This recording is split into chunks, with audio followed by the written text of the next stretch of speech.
Hello students, मैं मंजू शर्मा, प्रवक्ता computer, राजकीय महिला पॉलिटेक्निक कॉलेज अजमेर। आज के लेक्चर के अंदर हम EL 302 advance micro processor and micro controller के चैप्टर 1 8086 माइक्रो प्रोसेसर को कंटिन्यू करेंगे। पिछले लेक्चर के अंदर हमने memory segmentation, memory interleaving, pipelining और आर्किटेक्चर के अंदर बस इंटरफेस यूनिट को पढ़ा था। इस लेक्चर के अंदर हम एग्जीक्यूशन यूनिट से कंटिन्यू करेंगे।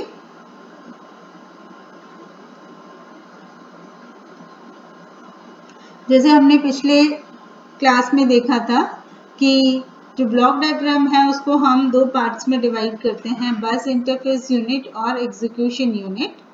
बस इंटरफेस यूनिट मेमोरी से इंस्ट्रक्शन को फैच करके यानी कि लेकर आता है प्रोसेसर के अंदर और उसे इंस्ट्रक्शन क्यू के अंदर स्टोर करता है। Execution unit 6 byte instruction queue से इंस्ट्रक्शन को रीड करता है, रीड करने के बाद उसे डिकोड करके एग्जीक्यूट करता है। तो एग्जीक्यूशन यूनिट इंस्ट्रक्शन क्यू में स्टोर किए गए इंस्ट्रक्शंस को रीड कर उन्हें डिकोड कर एग्जीक्यूट करता है। एग्जीक्यूशन यूनिट के अंदर जैसे यहाँ फिगर के अंदर देख रहे हैं क्या है, control system, ALU, flag register and 8 16-बिट रजिस्टर्स। तो जो हमारा एग्जीक्यूशन यूनिट है उसके जो मेन पार्ट्स हैं वो हैं, पहला कंट्रोल सर्किटरी।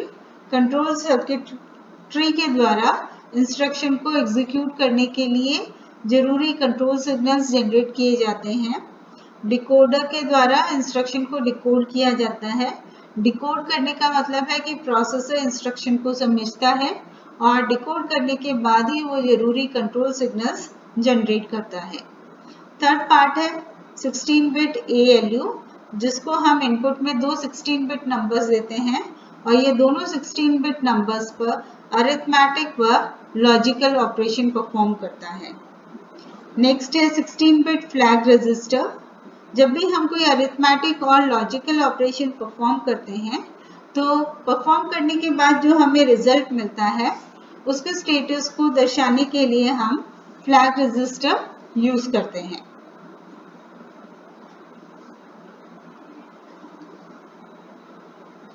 एग्जीक्यूशन यूनिट के अंदर 4 16-बिट रजिस्टर्स होते हैं जिसको हम जनरली डाटा स्टोर करने के लिए यूज करते हैं और ये 4 16-बिट जनरल पर्पस रजिस्टर्स हैं, AX, BX, CX और DX। जो हमारा AX रजिस्टर है उसको हम दो 8-बिट रजिस्टर्स में डिवाइड कर सकते हैं और इन दो 8-बिट रजिस्टर्स को हम कहते हैं AH और AL। वैसे ही BX रजिस्टर को BH BL में, CX को CH व CL के अंदर और DX को DH व DL 8-बिट रजिस्टर्स में डिवाइड किया जाता है। जैसे यहाँ देख रहे हैं हम AX रजिस्टर, ये AH और AL में डिवाइड किया है, BX को BH और BL में डिवाइड किया है, CX को दो 8-बिट रजिस्टर्स जो कि हैं CH और CL में डिवाइड किया है और DX को DH और DL के अंदर डिवाइड किया है। तो एग्जीक्यूशन यूनिट के अंदर 4 16-बिट जनरल पर्पस रजिस्टर्स हैं, AX, BX, CX और DX। ये 4 16-बिट की जगह हम ये भी कह सकते हैं कि यहाँ पे 8-बिट रजिस्टर्स हैं जिनको हम कहेंगे AHAL, BHBL, CHCL व DHDL। इसके अलावा 4 और 16-बिट रजिस्टर्स हैं जिसको हम कह रहे हैं base pointer BP, source index SI, data index DI और स्टैक पॉइंटर SP। ये जो 4 रजिस्टर्स हैं इनका ज्यादातर यूज ऑफसेट या इफेक्टिव एड्रेस स्टोर करने के लिए किया जाता है। इफेक्टिव एड्रेस स्टोर करने के साथ साथ अगर फ्री है तो हम इन रजिस्टर्स को के अंदर डाटा भी स्टोर कर सकते हैं।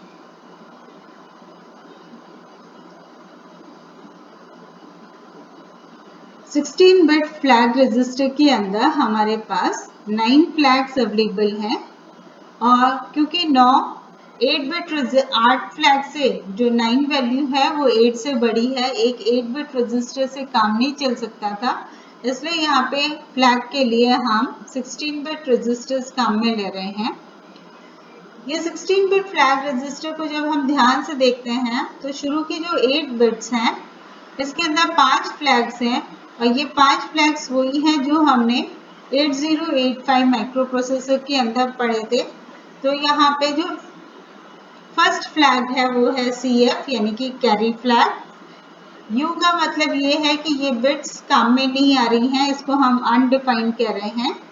नेक्स्ट फ्लैग है PF parity flag, AF auxiliary carry flag, ZF zero flag और SF साइन फ्लैग। तो ये पांचों फ्लैग्स वही हैं जो 8085 माइक्रो प्रोसेसर में भी हमने पढ़े थे। कैरी फ्लैग, ये फ्लैग उस केस में सेट होगा जब भी हम कोई अरिथमेटिक ऑपरेशन परफॉर्म करते हैं, एडिशन या सब्सट्रैक्शन। एडिशन परफॉर्म करते हैं तो अगर मोस्ट सिग्निफिकेंट बिट से कैरी जनरेट होती है या फिर सब्सट्रैक्शन करते वक्त मोस्ट सिग्निफिकेंट बिट पर बोरो जनरेट होता है तो उस केस में कैरी फ्लैग सेट हो जाएगा, अदरवाइज कैरी फ्लैग रीसेट हो जाएगा। सेट का मतलब ये होता है कि उसकी वैल्यू 1 हो जाएगी और रीसेट का मतलब होता है कि उसकी वैल्यू 0 हो जाएगी। कोई भी अरिथमेटिक ऑपरेशन परफॉर्म करने के बाद रिजल्ट के अंदर जब हम वंस को काउंट करते हैं और अगर वंस की संख्या इवन होती है तो पैरिटी फ्लैग सेट हो जाएगा, अदरवाइज पैरिटी फ्लैग रीसेट हो जाएगा। ऑक्सिलरी कैरी फ्लैग, ये जब भी हम कोई BCD अरिथमेटिक ऑपरेशन परफॉर्म करते हैं तब इस फ्लैग को यूज किया जाता है। तो जब भी कोई अरिथमेटिक ऑपरेशन परफॉर्म करते हैं और D3 बिट पोजीशन पे कोई कैरी जनरेट होती है D3 से D4 पर, तो उस केस के अंदर ऑक्सिलरी कैरी फ्लैग सेट हो जाएगा।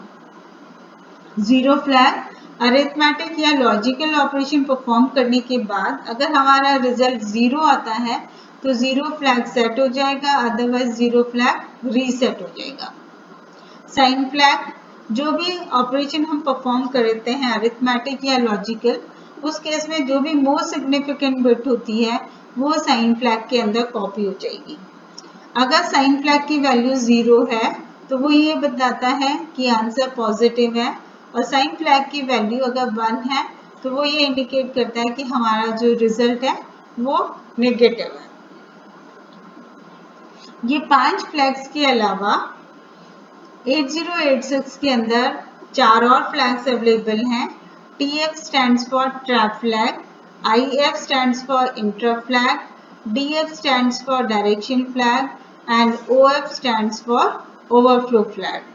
तो अरिथमेटिक और लॉजिकल ऑपरेशन परफॉर्म करने के बाद ये 5 फ्लैग्स तो अफेक्ट होते ही हैं, साथ में एक और फ्लैग अफेक्ट होता है जिसको हम कहते हैं ओवरफ्लो फ्लैग। रिमेनिंग 4 बिट्स यहाँ काम में नहीं आ रही है, इसलिए इसको हमने U से इंडिकेट किया है।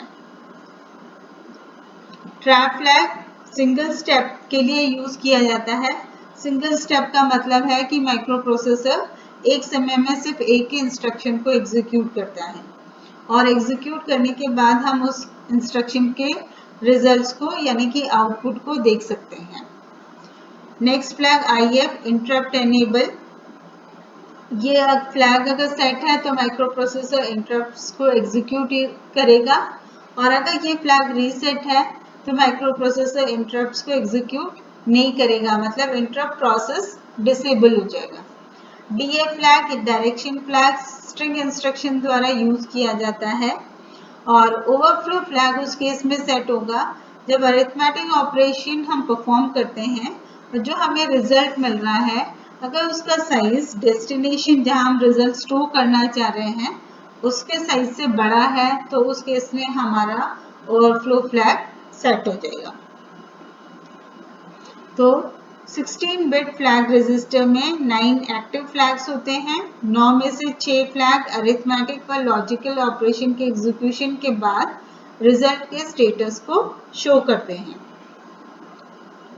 कैरी फ्लैग, दो 16 बिट नंबर्स या दो 8 बिट नंबर्स को ऐड करने के बाद अगर मोस्ट सिग्निफिकेंट बिट से कैरी जनरेट होती है तो कैरी फ्लैग सेट हो जाएगा, अन्यथा कैरी फ्लैग रीसेट हो जाएगा। पैरिटी फ्लैग, अरिथमेटिक व लॉजिकल ऑपरेशन परफॉर्म करने के बाद अगर रिजल्ट की संख्या में जब हम 1 काउंट करते हैं तो अगर वो संख्या इवन है तो पैरिटी फ्लैग सेट होगा, अदरवाइज पैरिटी फ्लैग रीसेट हो जाएगा। Auxiliary carry flag, arithmetic operation execute करते वक्त अगर D3 बिट पोजीशन से कैरी जनरेट होती है तो ऑक्सिलरी कैरी फ्लैग सेट हो जाएगा, अदरवाइज रीसेट हो जाएगा। जीरो फ्लैग, अरिथमेटिक व लॉजिकल ऑपरेशन परफॉर्म करने के बाद अगर हमारा रिजल्ट 0 आता है तो जीरो फ्लैग सेट हो जाएगा, अदरवाइज रीसेट हो जाएगा। साइन फ्लैग, अरिथमेटिक व लॉजिकल ऑपरेशन परफॉर्म करने के बाद जो हमारा रिजल्ट आता है उसकी जो मोस्ट सिग्निफिकेंट बिट है वो साइन फ्लैग में कॉपी हो जाएगी। साइन फ्लैग की वैल्यू 0 यानी कि SF equals to 0 positive result show करता है और SF equals to 1 negative result show करता है। ट्रैप फ्लैग, प्रोग्राम को सिंगल स्टेप मोड में एग्जीक्यूट करने के लिए ट्रैप फ्लैग का प्रयोग किया जाता है। अगर TF इज इक्वल्स टू 1 है तो प्रोग्राम सिंगल स्टेप मोड के अंदर एग्जीक्यूट होगा। सिंगल स्टेप का मतलब होगा माइक्रो प्रोसेसर एक समय में सिर्फ सिंगल इंस्ट्रक्शन को एग्जीक्यूट करेगा। एग्जीक्यूशन के बाद हम उस इंस्ट्रक्शन के रिजल्ट को चेक कर सकते हैं। जब फिर से हम एग्जीक्यूट का कमांड देंगे तो फिर से नेक्स्ट इंस्ट्रक्शन एग्जीक्यूट होगी, यानी कि हर इंस्ट्रक्शन को एग्जीक्यूट करने के लिए हमें उसे एग्जीक्यूट करने के लिए सिंगल स्टेप की को प्रेस करना होता है। IF interrupt flag, interrupt process को एनेबल करने के लिए IF इंटरप्ट फ्लैग को सेट किया जाता है और अगर IF इज इक्वल टू 0 है तो इंटरप्ट प्रोसेस डिसेबल हो जाएगा। डिसेबल का मतलब क्या है कि माइक्रो प्रोसेसर इंटरप्ट्स को एग्जीक्यूट नहीं करेगा। डायरेक्शन फ्लैग, इस फ्लैग का प्रयोग स्ट्रिंग इंस्ट्रक्शन के एग्जीक्यूशन के दौरान किया जाता है। अगर डायरेक्शन फ्लैग की वैल्यू 0 है तो जब हम स्ट्रिंग इंस्ट्रक्शन को एग्जीक्यूट करते हैं उस दौरान SI व DI की वैल्यू को इंक्रीमेंट किया जाता है जिससे वो नेक्स्ट मेमोरी लोकेशन को पॉइंट कर सके, और अगर DF की वैल्यू 1 है तो स्ट्रिंग इंस्ट्रक्शन के एग्जीक्यूशन के दौरान SI व DI की वैल्यू को डिक्रीमेंट किया जाएगा। नेक्स्ट है overflow flag, arithmetic operation perform करने के बाद अगर रिजल्ट का साइज डेस्टिनेशन रजिस्टर या मेमोरी लोकेशन के साइज से बड़ा है तो ओवरफ्लो फ्लैग सेट हो जाएगा, अदरवाइज ओवरफ्लो फ्लैग रीसेट हो जाएगा। तो ये था हमारा फ्लैग रजिस्टर। नेक्स्ट है 8086 का पिन डायग्राम। तो 8086 को हमने एक 40 पिन IC के अंदर 8086 एक 40 पिन IC चिप के अंदर डिजाइन किया गया है। इस 40 पिन के अंदर पिन नंबर 1 और 20 के ऊपर ग्राउंड है और पिन नंबर 40 के ऊपर हमारा VCC है जो कि पावर सप्लाई है +5 वोल्ट। जैसे हमने पिछले लेक्चर के अंदर देखा था कि 8086 के हमें एड्रेस बस के अंदर 20 लाइंस होती हैं, तो जो एड्रेस लाइंस है उसको हम कहते हैं A0 से लेके A19 तक। ये जो 20 एड्रेस लाइंस है उसको हमने नंबर दिया है A0 to A19। वैसे जो हमारी डाटा बस है उसके अंदर टोटल 16 लाइंस हैं D0 से लेके D15 तक। तो जो डाटा बस की 16 लाइंस है उसको हमने एड्रेस बस की 16 लाइन के साथ मल्टीप्लेक्स किया हुआ है और इन लाइंस को हम कह रहे हैं AD0 से लेके AD15। तो पिन नंबर 16 से लेके पिन नंबर 2 के ऊपर हमारी line address multiplexed by directional address data बस है AD0, AD1, AD2 से लेके AD14 और AD15 है पिन नंबर 39 के ऊपर। अब ये तो हो गई 16 एड्रेस लाइंस। बची हैं हमारे पास 4 और एड्रेस लाइंस जो कि है पिन नंबर 38 से लेके पिन नंबर 35 के ऊपर। तो ये लाइंस हैं A16, A17, A18 और A19। तो इन लाइंस के ऊपर ये जो लाइंस हैं AD0 से लेके AD15 और A16 से लेके A19। तो जब भी हम कोई इंस्ट्रक्शन को एग्जीक्यूट कर, किसी भी इंस्ट्रक्शन के अंदर जब भी कोई हम मशीन साइकिल्स को परफॉर्म कर रहे होते हैं, तो सभी मशीन साइकिल की फर्स्ट क्लॉक पल्स के अंदर ये जो लाइंस हैं AD0 से AD15 व A16 से लेके A19, इनके ऊपर एड्रेस प्लेस किया जाता है।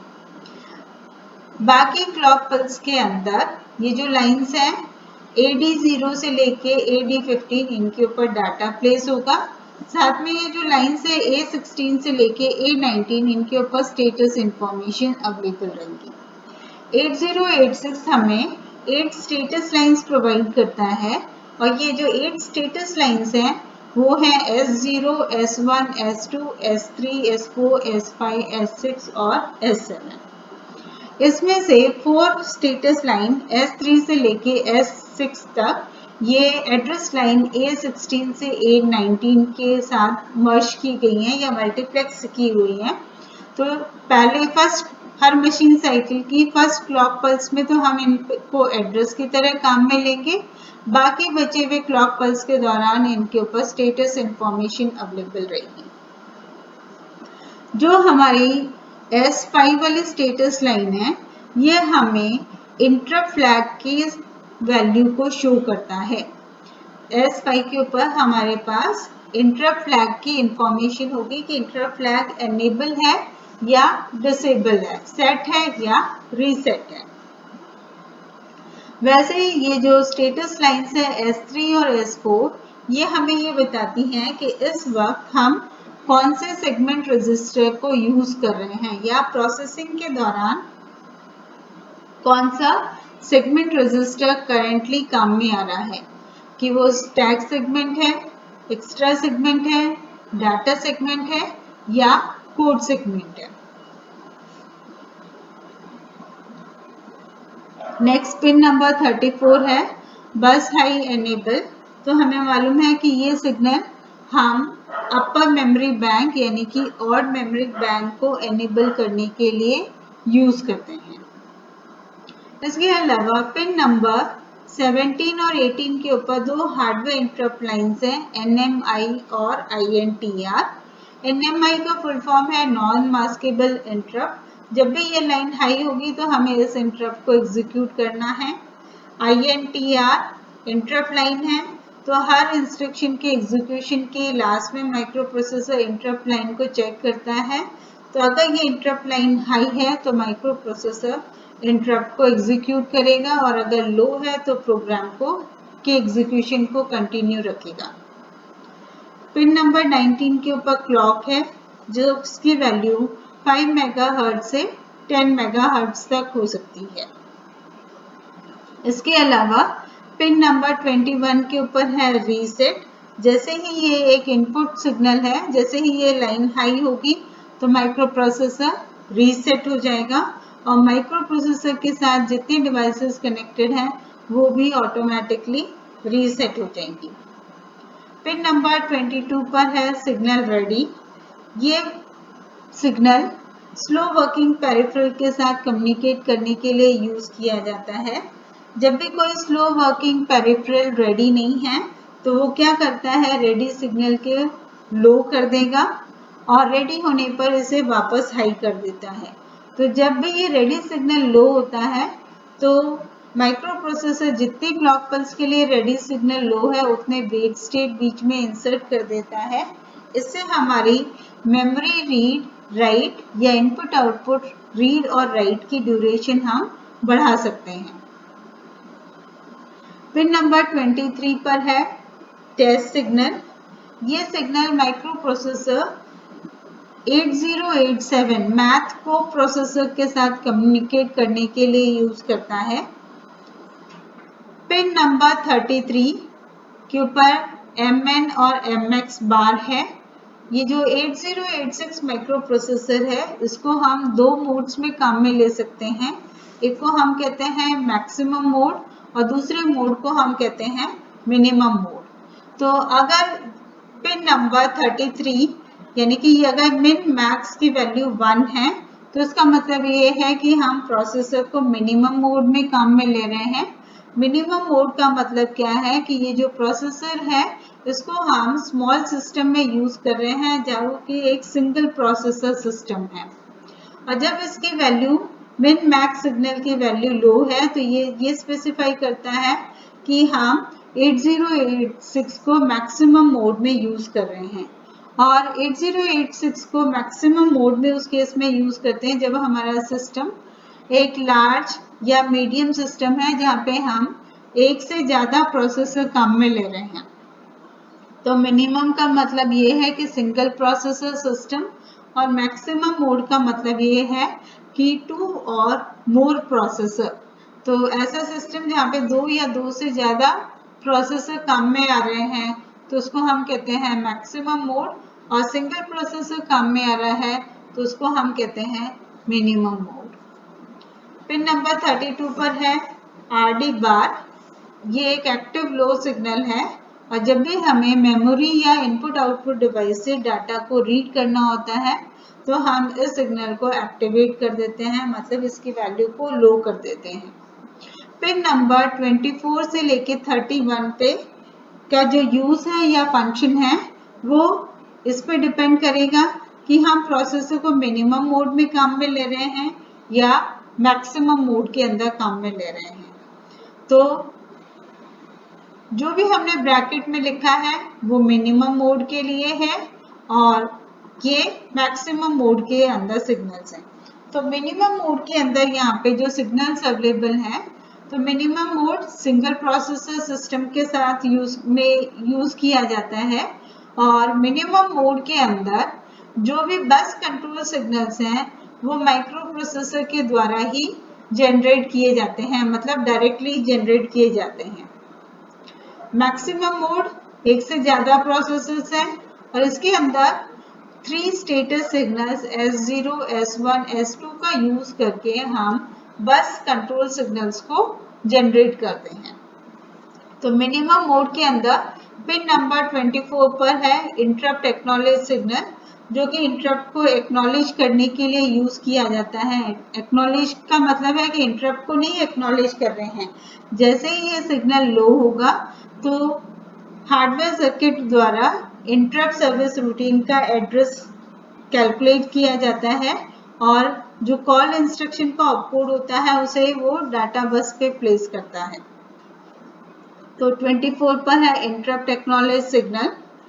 पिन नंबर 25 पर है एड्रेस लैच एनेबल, और ये हमें मालूम है कि ये इस सिग्नल का यूज हम एड्रेस और डाटा बस जो कि मल्टीप्लेक्स हैं उनको डीमल्टीप्लेक्स करने के लिए यूज किया जाता है, और हर मशीन साइकिल की फर्स्ट क्लॉक पल्स के दौरान एड्रेस लैच एनेबल सिग्नल को हम हाई कर देते हैं। डाटा एनेबल, जब ये सिग्नल लो है तो ये इंडिकेट करता है कि डाटा बस के ऊपर वैलिड डाटा अवेलेबल है। नेक्स्ट सिग्नल है DT/R bar. T stands for transmit, R stands for receive.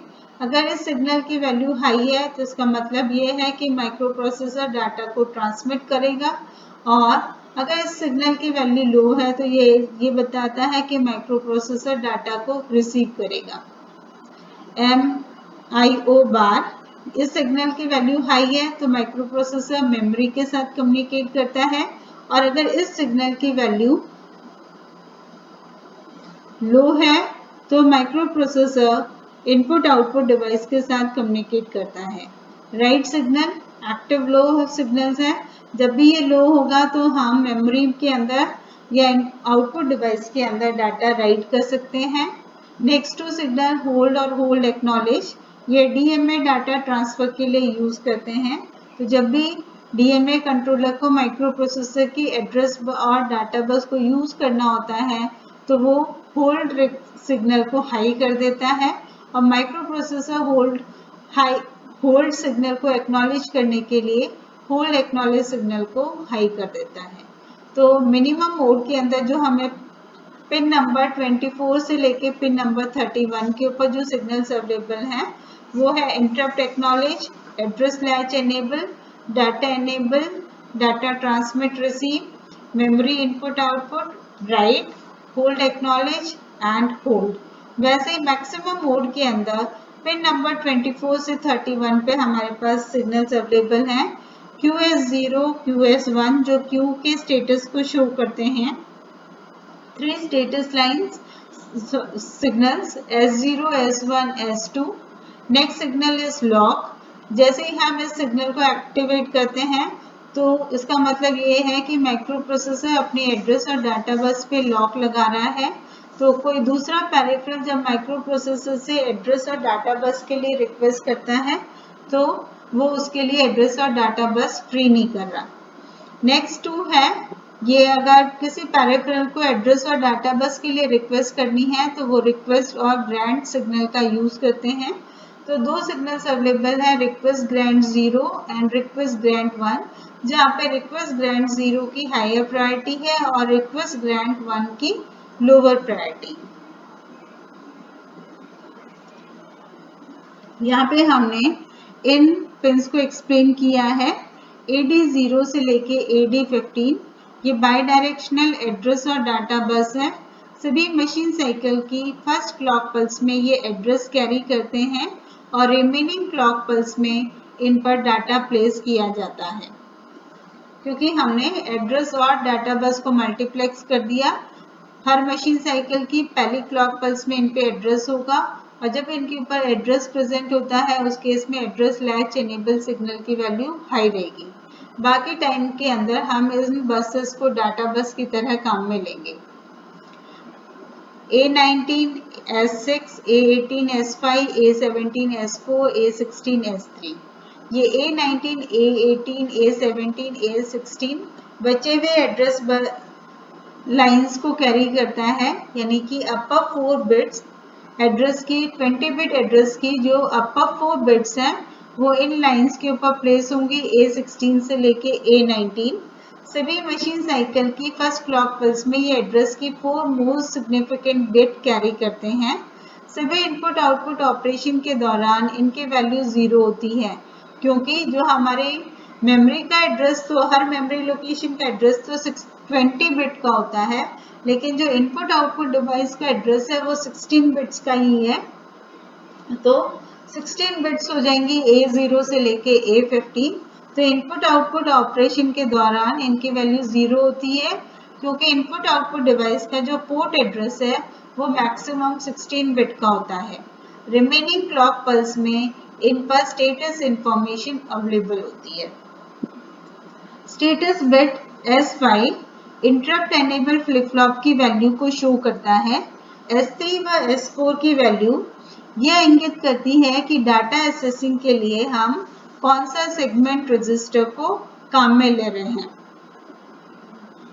जैसे यहाँ टेबल के अंदर शो किया है, अगर S4 S3 की वैल्यू 0 0 है तो इसका मतलब एक्स्ट्रा सेगमेंट काम में आ रहा है। 0 1 है तो स्टैक सेगमेंट यूज में ले रहे हैं। 1 0 है तो कोड सेगमेंट काम में ले रहे हैं।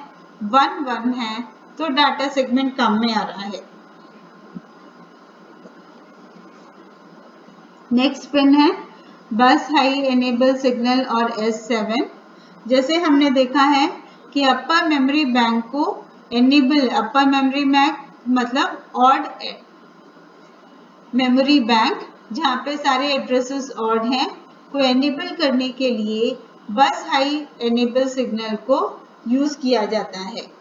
तो सभी मशीन साइकिल की फर्स्ट क्लॉक पल्स के अंदर हम जिसको हम T1 कहते हैं को बस हाई एनेबल को लो कर देते हैं, जिससे higher order data bytes D8 से लेके D15 पर डाटा अवेलेबल हो सके। क्योंकि हमें मालूम है कि इवन मेमोरी बैंक से के साथ हमने डाटा बस D0 से लेकर D7 को कनेक्ट किया है और ऑड मेमोरी बैंक के साथ डाटा लाइंस D8 से लेकर D15 को कनेक्ट किया है। तो जब बस हाई एनेबल सिग्नल को लो करते हैं उस केस के अंदर अपर मेमोरी बैंक से जो डाटा हमने को रीड करना है या जो भी हम राइट कर रहे हैं वो डाटा हमारे लाइंस D8 से लेके D15 पर प्रेजेंट होगा। बस हाई एनेबल व A0 की वैल्यू से पता चलता है कि माइक्रो प्रोसेसर 1 बाइट या 1 वर्ड मेमोरी लोकेशन से रीड या राइट कर रहा है। जैसे यहाँ हम देखें कि बस हाई एनेबल की वैल्यू भी 0 है और A0 की भी वैल्यू 0 है। तो जैसे हमने मेमोरी इंटरलीविंग में देखा था कि A0 के द्वारा हम इवन मेमोरी बैंक को एनेबल करते हैं और बस हाई एनेबल के द्वारा हम ऑड मेमोरी बैंक को एनेबल करते हैं। और क्योंकि ये दोनों सिग्नल्स की वैल्यू 0 है, इसका मतलब क्या है कि दोनों मेमोरी बैंक्स को हमने एनेबल कर दिया है और दोनों मेमोरी बैंक्स से हम एक बाइट यानी कि 16 बिट डाटा को रीड कर रहे हैं, रीड या राइट कर रहे हैं। नेक्स्ट है 01, इसका मतलब ये है बस हाई एनेबल 0 है, A0 की वैल्यू 1 है, यानी कि ऑड मेमोरी बैंक तो एनेबल हो गया और इवन मेमोरी बैंक को हमने डिसेबल कर दिया। ऐसे केस में क्योंकि एक ही मेमोरी बैंक को हमने एनेबल किया है और वो है ऑड मेमोरी बैंक, तो अपर बाइट फ्रॉम टू और ऑड एड्रेस। अपर बाइट इसलिए कहा है क्योंकि जो डाटा अवेलेबल होगा वो D8 से लेके D15 के ऊपर अवेलेबल होगा, क्योंकि जो हमारा ऑड मेमोरी बैंक है उसके साथ हमने जो डाटा लाइंस कनेक्ट करी हैं वो है D8 से लेके D15 जो कि अपर बाइट को इंडिकेट करती हैं। तो upper byte from odd to odd address, odd address का मतलब है ऑड मेमोरी बैंक को सेलेक्ट किया है हमने। अगर इनकी वैल्यू 1 0 है क्योंकि बस हाई एनेबल 1 है तो इसका मतलब हमने ऑड मेमोरी बैंक को तो डिसेबल कर दिया और इवन मेमोरी बैंक को एनेबल कर दिया है। इवन मेमोरी बैंक के साथ जो डाटा लाइंस कनेक्टेड है वो है D0 से लेकर D7, इसलिए यहाँ पे वर्ड आ रहा है लोअर बाइट और लोअर बाइट फ्रॉम और टू इवन एड्रेस, यानी कि इवन मेमोरी बैंक से हम 1 बाइट रीड करेंगे और वो हमारी लोअर डाटा लाइंस यानी कि D0 से लेके D7 के ऊपर अवेलेबल होगा। अगर इनकी वैल्यू 1 1 है तो इसका मतलब क्या है कि हम कोई भी मेमोरी बैंक को सेलेक्ट नहीं कर रहे और हम किसी भी मेमोरी लोकेशन से डाटा को रीड या राइट नहीं कर सकते। तो फर्स्ट क्लॉक पल्स के दौरान हम मेमोरी बैंक को सेलेक्ट करने के लिए बस हाई एनेबल सिग्नल को यूज करते हैं। बाकी मशीन साइकिल की बाकी क्लॉक पल्स के दौरान इस लाइन के ऊपर स्टेटस इंफॉर्मेशन शो होगी। मशीन साइकिल के बाकी क्लॉक पल्स में ये स्टेटस S7 की वैल्यू को शो करता है। मशीन साइकिल की फर्स्ट क्लॉक पल्स के दौरान यानी कि T1 के दौरान इसको लो करते हैं जिससे ऑड मेमोरी बैंक सेलेक्ट हो जाए और बाकी क्लॉक पल्स के अंदर इसके ऊपर स्टेटस इंफॉर्मेशन शो होती है।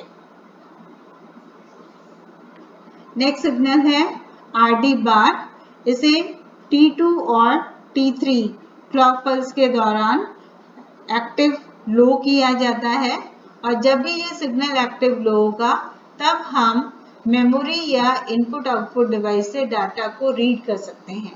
अब मेमोरी से रीड करना है या इनपुट आउटपुट डिवाइस से रीड करना है, ये मेमोरी और इनपुट आउटपुट सिग्नल की वैल्यू के ऊपर डिपेंड करेगा। अगर ये सिग्नल हाई है तो मेमोरी से डाटा रीड होगा और अगर लो है तो इनपुट आउटपुट डिवाइस से डाटा रीड होगा। नेक्स्ट सिग्नल है रेडी, ये एक एक्टिव हाई इनपुट सिग्नल है जिसका प्रयोग स्लो वर्किंग पेरिफेरल्स के साथ कम्युनिकेट करने के लिए किया जाता है। इस सिग्नल को लो करके हम रीड और राइट साइकिल के अंदर वेट स्टेट इंसर्ट कर सकते हैं जिससे रीड और राइट साइकिल की ड्यूरेशन बढ़ जाएगी, जिससे माइक्रो प्रोसेसर आसानी से स्लो वर्किंग डिवाइसेस के साथ कम्युनिकेट कर सके। तो ये एक एक्टिव हाई इनपुट सिग्नल है जिसका प्रयोग स्लो वर्किंग पेरिफेरल के साथ कम्युनिकेट करने के लिए किया जाता है। जब तक slow working device data accept या सेंड करने के लिए रेडी नहीं होती, वह रेडी सिग्नल को लो कर देती है, जिससे माइक्रो प्रोसेसर वेट स्टेट में चला जाता है। और जैसे ही ये डिवाइस रेडी होगी तो वो रेडी सिग्नल को वापस हाई कर देगी, जिससे माइक्रो प्रोसेसर अपने नॉर्मल ऑपरेशन को परफॉर्म कर सके। नेक्स्ट सिग्नल है INTR। ये एक लेवल ट्रिगर्ड इनपुट सिग्नल है जिससे माइक्रो प्रोसेसर हर इंस्ट्रक्शन के लास्ट क्लॉक पल्स के दौरान चेक करता है। अगर INTR लाइन हाई है और साथ में interrupt enable flip flop flag भी सेट है तो micro processor interrupt service routine को कॉल करता है। नेक्स्ट सिग्नल है टेस्ट। वेट इंस्ट्रक्शन द्वारा इस सिग्नल की वैल्यू को टेस्ट किया जाता है। जब भी माइक्रो प्रोसेसर 8086 माइक्रो प्रोसेसर के साथ हम एक और एक्स्ट्रा प्रोसेसर काम में लेते हैं जिसको हम कहते हैं मैथ को प्रोसेसर, जिसका नंबर है 8087। अब 8086 के साथ हम मैथ को प्रोसेसर इसलिए काम में लेते हैं क्योंकि मैथ को प्रोसेसर के हमने ऐसा डिजाइन किया है, यानी कि उसके अंदर ऐसे सर्किट्स या फंक्शंस अवेलेबल हैं जो आसानी से मैथ फंक्शंस को कैलकुलेट करता है। जैसे इसके अंदर कमांड्स अवेलेबल हैं, किसी भी नंबर का अगर हमें स्क्वायर रूट फाइंड आउट करना है, किसी नंबर का या किसी एंगल का साइन निकालना है, टैन निकालना है, यानी कि वो सारे फंक्शंस जो कि आप एक साइंटिफिक कैलकुलेटर के अंदर देखते हैं, उसके लिए मैथ को प्रोसेसर के अंदर कमांड्स अवेलेबल हैं। तो जब भी 8086 को ऐसी कोई कैलकुलेशन परफॉर्म करनी है तो वो डाटा मैथ को प्रोसेसर को भेज देता है। मैथ को प्रोसेसर कैलकुलेशन करने के बाद रिजल्ट 8086 को प्रोवाइड करता है। तो जब भी हम डाटा या ऐसा प्रोग्राम के अंदर ऐसा कोई कमांड काम में लेते हैं जो कि 8087 को एग्जीक्यूट करना है, तो उस कमांड के बाद हम एक वेट इंस्ट्रक्शन लिख देते हैं। तो ये जो वेट इंस्ट्रक्शन होता है ये टेस्ट सिग्नल की वैल्यू को चेक करता है। अगर टेस्ट सिग्नल की वैल्यू लो है तो माइक्रो प्रोसेसर प्रोग्राम एग्जीक्यूशन को कंटिन्यू रखता है, और अगर हाई है तो माइक्रो प्रोसेसर आइडल स्टेट में वेट करता है, क्योंकि उसे 8087 से जो कमांड है उसका रिजल्ट प्राप्त नहीं हुआ है। तो जैसे ही रिजल्ट प्राप्त होगा तो ये टेस्ट सिग्नल ऑटोमेटिकली लो हो जाएगा और माइक्रो प्रोसेसर अपने नॉर्मल प्रोग्राम एग्जीक्यूशन को वापस से कंटिन्यू करेगा। इस सिग्नल का यूज मैथ को प्रोसेसर के स्टेटस को टेस्ट करने के लिए किया जाता है। और स्टेटस कैसे चेक करते हैं? 8087 की बिजी पिन को माइक्रो प्रोसेसर की टेस्ट पिन के साथ कनेक्ट किया जाता है। तो जब भी 8087 बिजी है तो ये क्या करेगा, ये बिजी होने के कारण इस सिग्नल की वैल्यू को हाई कर देगा, और जैसे ही वो फ्री होगा तो वो इसको एक्टिवेट कर देगा, यानी कि लो कर देगा। तो टेस्ट पिन भी लो हो जाएगी, और टेस्ट पिन के लो होते ही क्योंकि रिजल्ट उसने माइक्रो प्रोसेसर को भेज दिया, तो बिजी पिन जैसे ही लो होगी तो टेस्ट पिन भी लो हो जाएगी, और टेस्ट पिन लो होने से माइक्रो प्रोसेसर नॉर्मल एग्जीक्यूशन को कंटिन्यू, आइडल स्टेट से बाहर आके नॉर्मल एग्जीक्यूशन को कंटिन्यू करेगा।